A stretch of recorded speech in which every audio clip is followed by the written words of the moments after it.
This is News 6 Tonight. Happy Friday night to you. Glad to have you with us on News 6 Tonight. Ginger Gadsden has the evening off. Fridays, we sort of switch off. And this week, I got lucky. I've got Jarrell Baker with me. He's our community correspondent for Pine Hills, Paramore. Great dude. Yeah. Great news voice. That was the first thing I noticed about you when you got here. How long have you been here at News 6 now? It's been like, I feel like it's been forever, but it's only been like a year and a half. But I've been here forever. Oh, well, you don't look like it, Well, thank you. There you go. I appreciate There you that. go, So I've noticed that voice first off when you first got here because I'm a voice guy. Nice. Turns out the guy can sing too. I'm going to try to get him to sing a few bars for us at some point during this. Oh, yeah, basically. Give me a little bit of thing. I got to warm up. Yeah. Let's get those pipes warm. We'll start off with some stories. We like to jump right in. We had a strange story. Oh, by the way, hey, Real Stalker, good to see you. Guys, feel free to comment. Let us know who you are, where you're from. We've got Sue there from Nova Scotia joining us. Yeah, we have some fun folks who join us every night here. But we had a really weird story last night that had a lot of people worried online. So there was an Amber Alert for a 17-year-old. Sounded like he might be in danger. We heard he could be in a van. Right. We had this odd description of 4 Hispanic males. It was sort of giving the vibe that maybe he was kidnapped, in danger. And it happened in the same location where a shooting occurred. Exactly. In 'cause Marion I heard that County. as well, too. Yeah. I was like in the newsroom when that Amber Alert came out. And it just sounded different. Usually an Amber Alert's like a 5, an 8-year-old. They're with a parent or something. Not the case here. Yeah. So we got a little more of a clearer picture. Still a lot of questions, though. Our community correspondent, Tylisa Hampton, tells us what went down in Marion County. We're in the area where the sheriff's office says that 17-year-old that was reported missing yesterday, his truck was found. However, they did say he was found today, but there's still many unanswered questions. In the midst of Marion County Sheriff's Office update into a missing 17-year-old boy, a breakthrough. All right, so update now. This just coming in. We are with him right now, and he is in good health. It was Thursday evening. An Amber Alert for Caden Spate was issued statewide. The teen was last seen in the 12800 block of Southwest Highway 484, Denellen. When we arrived, we did find evidence of a shooting, an abandoned vehicle there belonging to Mr. Caden Spate. Police say Caden let a family member know he may have been kidnapped by 4 Hispanic men in a white van. But after hours of investigation, the sheriff's office says there was no evidence of that. What we did find out is that Caden Spate did stop off at a couple local stores, including Walmart, prior to this incident occurring. Yeah, this is the weird part of the story here. So according to deputies in the sheriff's office there, Caden stopped at a few stores. Walmart, where he bought a bike, a tent, and a sleeping bag. Yeah. So in the end, I'm very glad the young man is okay. He's only 17 years old. Yeah. But they, depending on how the investigation goes, if there's anything squirrely in there, it could become charges on him, Yeah. but we have to wait and see exactly what happened, which we're just not sure. That's just yet. true. I mean, that just opens up just several more questions about what happened to him. But the good thing is, like you said, that he is safe. Yeah. Yeah. Yeah, glad he's okay. Oh, So, yeah. and you actually had a pretty interesting story yourself today, Drew. Yeah, I definitely did. So right off of Highway 441 at Lady Lake, next to a senior living facility, actually, there was an illegal gambling operations, according to state attorney officials, saying that that this place called Il Villaggio Senior Entertainment Center, they basically had around 200 slot machines, 190 to be exact. And these slot machines basically were exploiting the seniors and basically taking millions of dollars away from them. Now, this happened between January 2023 and then also to July of this year. They said about $2.4 million were transferred related to this building. Gracious. Yeah, to That is 24 big million money, Jarrell. $24 million transferred to like different accounts and whatnot. And I was speaking with the Fifth Judicial Court Circuit State Attorney William Gladson. He said that the business, basically, the way they lured them in was that they offered free food, free drink. So basically made them feel comfortable. Get you a little liquored up. Basically, get you a little liquored up, get all that. And then within those internet cafes, they have very low winning percentages when they get the machine. So basically, they said that in these type of facilities, typically like 10 to 15% that you have a chance of winning and getting your money back. Compared to the ones that are legal that they operate, that's about an 85%. So that's a very... That is a huge difference in that Yeah, so- they're illegal, so they're unregulated. Nobody's checking those machines to make sure you can actually win. And let's take a listen Yeah. to part of your story from today, because it was a good one. Yeah. According to Fifth Judicial Circuit State Attorney William Gladson, the business offered free food and drinks to lure seniors. Officials say that these illegal internet cafes could have odds of winning as low as 10%, which is significantly less than the 85% odds in legal gambling operations. If you're going in and you have a payout opportunity of only 10 or 15%, it's theft. Gladson says that CEO Rima Ray, along with managers Terrence Morgan and Barbara Buzzard, are now behind bars and charged with several felonies, including RICO and money laundering. Ray would pick up hundreds of thousands of dollars and transport it into St. Johns County, where she lived and where her bank accounts were. Some of the money went into payroll and utilities, as I said before, but most of it went into various individuals and corporations. Look at all that cash. Yeah, Jarrell. a That's lot of crazy. cash. I remember when they were putting up on the screen when I was at the press conference. I was like, that's more money than I have ever seen. So apparently, not only was the main person, the CEO, Rhea Ray, she was putting this money not only in accounts with individuals and different companies, but she was also putting this in companies that she had in Belize and, overseas. So, it's something that you just didn't think about. And also, they shut down those operations along within this investigation as well. So, Okay, yeah. so here's what I never understand about these stories. Mhm. It took place from 2023 until Yeah. this year, so Yeah. it was open for a couple of years. It was doing millions of dollars in business. You've got a pretty sizable building, Yeah. which has to be to hold all these 100 and something slot machines. Yeah. How did they get away with it for so long? And, they're obviously bringing a bunch of seniors in. I don't understand how they must know they're going to get caught at some Yeah. point. Well, one, from what I was talking with the Florida Game Control Commission, they basically said that one, they kind of are a fairly new operation that's going on right now, and then a lot of these, it's a lot of digital accounts compared to what it used to be back in the day.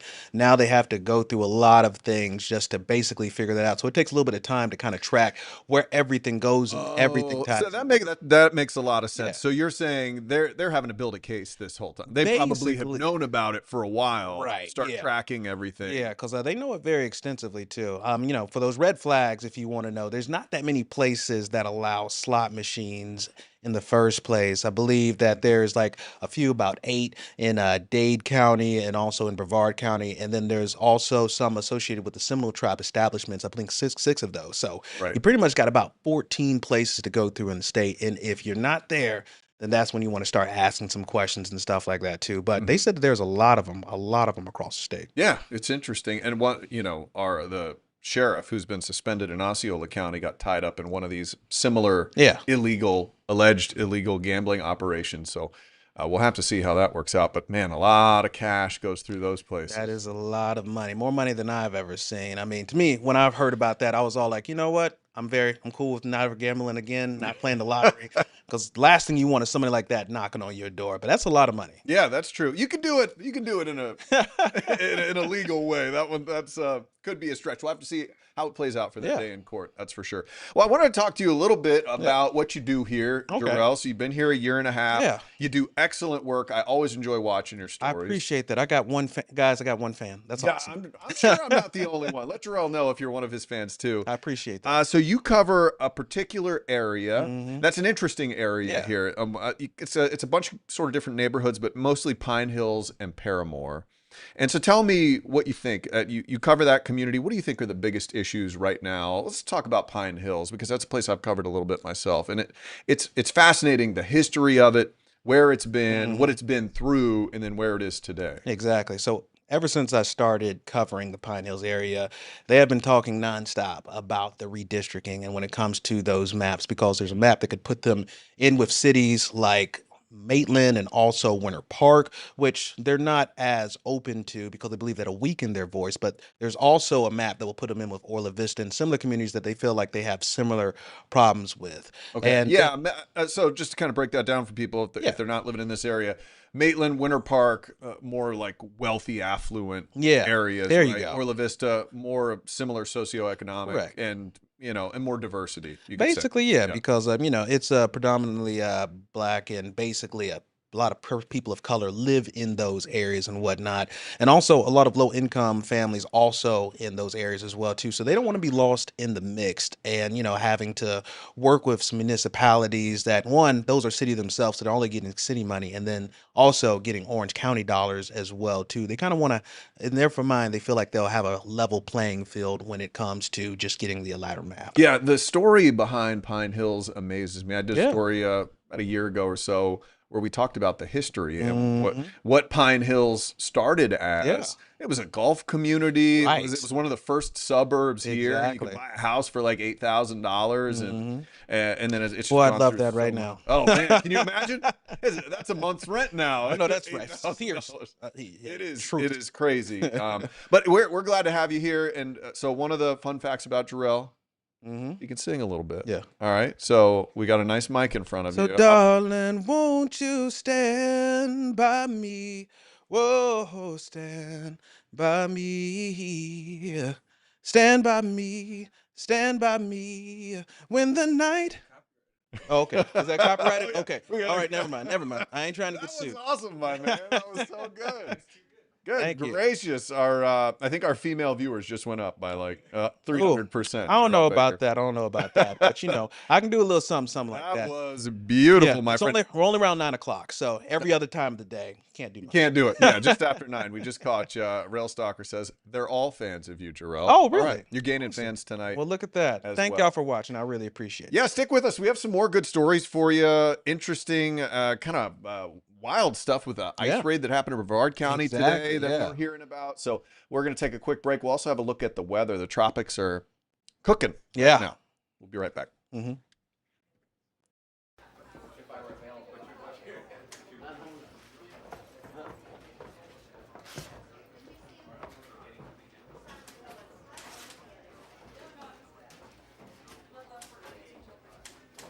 Yeah, and he got the latest from the sheriff just a little while ago, I think. So we'll make sure we have that for News 6 tonight. Hey, thanks for stopping by. We know you're busy, but news doesn't stop, and neither do we. That's right. And this is News 6 Tonight, where we leverage this entire busy newsroom with our community correspondents, our producers, our content desk, and then we filter through that. We have a casual conversation about the news that impacts Central Florida. Yeah, we live here in the community, and we rely on you for our neighborhood network because you're our eyes and ears as well, and we can't do it without you. So you can watch us all over the place, YouTube, News 6 Plus app, and clickorlando.com. While you're here, feel free to engage. Let us know who you are and where you're from.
All right, welcome back to the Sing in the News is what we're going to change the Sing name in the to. News. I kind of like that. That Thank has a you, good man. ring to it. But I can't sing, so I would have to leave this show, Yeah. and we don't want that. I'll try to sing us out at the end. Okay, sounds good.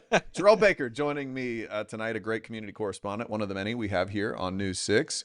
And we had some fascinating circumstances yesterday. So Yeah. there was a story that popped up. Really, a viewer reached out to us and gave us a tip and said, you know, there's this area, it's a canine facility in Brevard Right. County, and the fences around it appeared to be wrapped in tarps. Exactly, So that yeah. you couldn't see inside the fences. And we were like, Mhm. oh, that's weird. So we called Brevard County and said, hey, what's going on over here? And they kind of dodged the question. Oh yeah, Right? It's a hot topic right now. Yes. And then we heard another tip that there was a bunch of arrests taking place at a construction site sort of near that area, also in right. Brevard County. And so we called, we're like, is this an ICE raid? Mhm. We got really very little information. Oh yeah. And then today there was a press conference out in Brevard County. Hey, guess what? Yes, there was an there were a bunch of ICE raids. Yeah. Actually, it was a whole operation. They call it Operation One-Way Ticket. Mhm. It resulted in the planned deportation of 354 Wow. illegal immigrants over 4 days. Over 4 days. So we kind of got to sniffing around about it. We knew something was going on. They were not being very forthright with information, telling us where. Yeah. So investigator Lewis Bolton tells us what's been happening for the last 4 days. All right. News 6 was at the Brevard County Sheriff's Office K-9 training facility when dozens of people were brought in for processing after being arrested in a week-long immigration enforcement operation dubbed Operation One-Way Ticket. Over the span of 4 days, more than 350 people were arrested in the multi-agency operation. They will all be deported, but the sheriff could not say whether any of them have criminal backgrounds.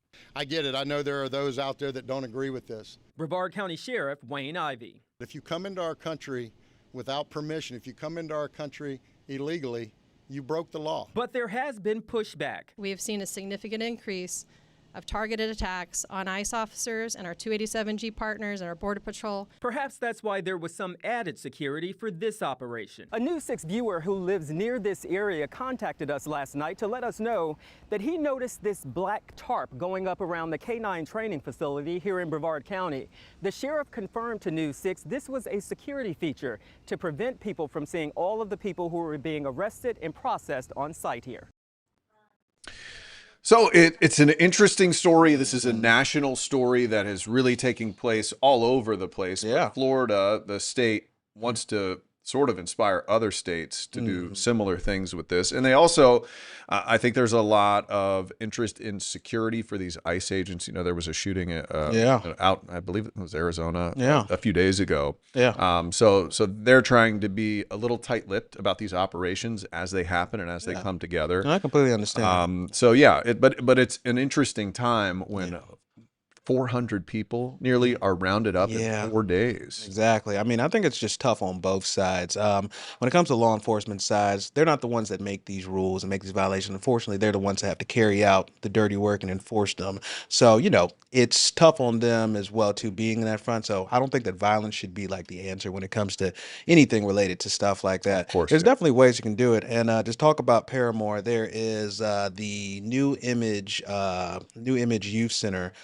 One of their mentors was actually detained by ICE. They're going through the legal process, trying to hopefully, you know, bring him back now. You know, there's better ways to go about doing things instead of trying to result to violence. But, you know, it's definitely a sensitive topic because, you know, it's affecting a lot of people and even families and, you know, several people in the community. Yeah, very, very sensitive topic, and we're going to be covering it a lot more in the future months and years because we were talking during the story. You pulled the numbers. Yeah. More than 1 million illegal immigrants in the state of Florida. Yeah. Which 300 or 400 is a drop in the bucket if they're going to keep pushing this issue. Exactly. The weekend is upon us, Jarrell. Are you excited? Do you work the weekends? Oh, yeah, I do. Oh, You okay, know. crap. I'm Oh, sorry. I always hate when I do that. Well, Hey, anytime I go it's to the Friday. beach, it's not really like the weekends, you know what I'm saying? So yeah, so I enjoy like when it comes to the beach, nice breeze, all of that. So You are picking up what I'm putting down. So the beaches, a lot of people are wondering, we have a lot of tropical issues that we're going Yeah. to talk to Jonathan Kagas about in just a couple of that's minutes. true. Well, this is Florida. This is Florida. There's always something going on. Fortunately, these are not our storms, but they are off the coast. And so Right. people are wondering, what's the deal with the erosion. How high will the waves be this weekend and more maybe the beginning of next week? So our community correspondent, Molly Reed, takes us to the beach. Well, a lot of people's eyes will be on the water with the rough surf and the rip currents. Volusia County leaders, their eyes will be on this. This is brand new sand that the county put in from Daytona Beach shores all the way down to Ponce Inlet to help with the erosion. They dredged it up, put it in, and already Hurricane Aaron just last month took a big chunk of it back to the ocean, and they're worried this storm could do the same. We are anticipating that there will be erosion because that's what this sand is supposed to do. Volusia County's coastal director, Jessica Fentress, says even if sand is lost, it's still doing its job. You'll notice the cliffs, but the sand's not going away. Volusia Beach has lost 6 million cubic yards of sand during hurricanes 3 years ago. The county worked with the Army Corps of Engineers this year to dredge and place this sand to hopefully protect the dunes and beachfront buildings. And any sand that may be washed away from the burn project is still adding a level of protection. The sight of lost sand already, though, is shocking for some that live beachfront. They're hopeful storms don't keep taking it. Okay, by the way, round of applause for Molly Reed. Oh yeah. It is her final day before she goes off and has that For baby. real, So I don't know. I don't know how the lady. If you needed to get motivation to do your job, I mean, she's out there pregnant, guys. So I mean, like that's motivation up. I feel crazy complaining about anything that. I know. Yeah. No, we have no business complaining, but it should, and hopefully we don't have much to complain about at the beach this weekend. Let's bring in meteorologist Jonathan Kegas, our guy, who has been very busy. What'd you say? Why do you set me up like that? You don't have to complain about much. Maybe we don't have to complain about the weather. And it comes. Hey, I don't. Me up to as let long you as the down. hurricanes take turns away from us, I'm not complaining about anything. Yeah, that's true. Very true. They should. The deal is we also have a cold front out there now. It's not going to really help us out much in like making us feel better, but it is going to help the thunderstorms. So I do think tomorrow pretty active afternoon and evening. And then watching on Sunday for some pretty heavy rain potential as we like squeeze out some moisture in between the developing storm and the cold front. So it should stay out at sea. I'm not too concerned about that, but I'll show you the latest forecast cone anyway when it comes to potential tropical cyclone 9. Now that's a mouthful. There's a method to the madness from the Hurricane Center. It's not meteorologically tropical yet. It needs to have a very well-defined center and then storms firing around that center. So it doesn't have it yet. It has the potential and likelihood to do that, but it's very close to the Bahamas and likely will impact them as a tropical storm. So they wanted to get the cone out. So that's their kind of designation so they can officially put out their watches and warnings. And this forecast cone. So this is the first one that came out at 5 o'clock. There's an 8 o'clock advisory here when it comes to the numbers and the position because we do have watches out. But there is the latest forecast, expected to become a hurricane by the time we get to Monday. And then there's this weird bubble thing because this is going to account for some of the uncertainty. Let me zoom this out so we're not covering it up. But it's going to slow down. And it's my hope that it does a little dance with Umberto out there and it gets ripped off the coast before it actually gets into the southeast corner of the United States. It is a super, super tough forecast. Like once it gets north of about Flagler Beach, because that's about where it starts to slow down a little bit. So there's any option from going straight inland through the southeast corner and going back out to sea. That's going to be a problem again, north of Florida. You clearly see here through most of it. Now, part of Central Florida is in the cone. That's little smidge. Yeah, little part. Little sliver. It's not for it's not going to button hook like right in towards Port Orange or Palm Coast. It's because the upper low that's steering this thing is going to try to curl it back down from Savannah. So like it would come down from inland areas and do like a loop de loop like that. So it's not going to like come into the coast, but either way, it is wild. A wild forecast, tough forecast, but I think. I mean, looking at that, short, Jonathan, it looks like North Carolina, if it went along that track, could see some real damage. It's not the best. Now here are the models because you'll see what happens. Let me zoom in. You're gonna see this weird dance. See how they do like the thing. Yeah. Like, oh my God, wow, they all. I have not seen that. Just like different. Yeah, it's pretty wild. Yeah. And that's because this computer thinks Umberto's going to take it. And this one's like, no, it's going to get hung up in that upper system. It's going to get pulled inland. And then they fight. And then they're like, no, I want the storm. I want. yeah, it's So gonna basically, be they have no a tough idea. one. Once it gets above Jacksonville, they have no There you clue go. what's going to happen. to If this you thing. ever wanted to see It's how a tough hard one because meteorology it's is to rare tell, that you there have it is something right there. pulling at it from both sides. Yeah, wild stuff. All right, Jonathan Kagas. Yeah. I know he's going to break this down for you tonight at 9:30 more than he did here. This is just a little taste, little appetizer of Just the a- Kagas for you. Check him out tonight at 9:30, right after this show, and you will enjoy his meteorological lessons. Yeah, but Thank what, you, sir. But what you probably won't enjoy is week 11 of fantasy football. You face me, and you are going down. Okay, saying It's it here. it's so funny you mentioned that because that's what I'm thinking in my head. I'm looking ahead. We're gonna turn things around in the work fantasy league. There we go. That's what All we right. got to do. Yeah, well, I'm glad you guys kept it cordial here, at least Yeah, there we for go. the There show's we go. sake. We're going to take a quick break. We'll be right back. Keeping it PG. Welcome to News 6 Tonight. We are so thankful that you're joining us here wherever you found us. Yeah, you know what this tells me? If you have made this your new streaming destination, it tells me you're smart. Also, good looking. Because you chose to watch the news in a different way. That makes you really smart. Anybody can give you the news from a teleprompter or an old newspaper. We do it in a fresh new way. That's right. So check us out wherever you like to stream. We have this app for your TV, News 6 Plus. You can find.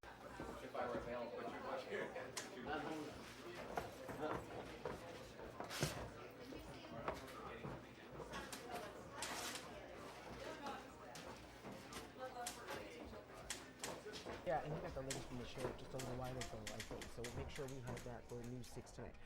Hey, thanks for stopping by. We know you're busy, but news doesn't stop, and neither do we. That's right. And this is News 6 Tonight, where we leverage this entire busy newsroom with our community correspondents, our producers, our content desk, and then we filter through that. We have a casual conversation about the news that impacts Central Florida. Yeah, we live here in the community, and we rely on you for our neighborhood network because you're our eyes and ears as well, and we can't do it without you. So you can watch us all over the place, YouTube, News 6 Plus app, and clickorlando.com. While you're here, feel free to engage. Let us know who you are and where you're from.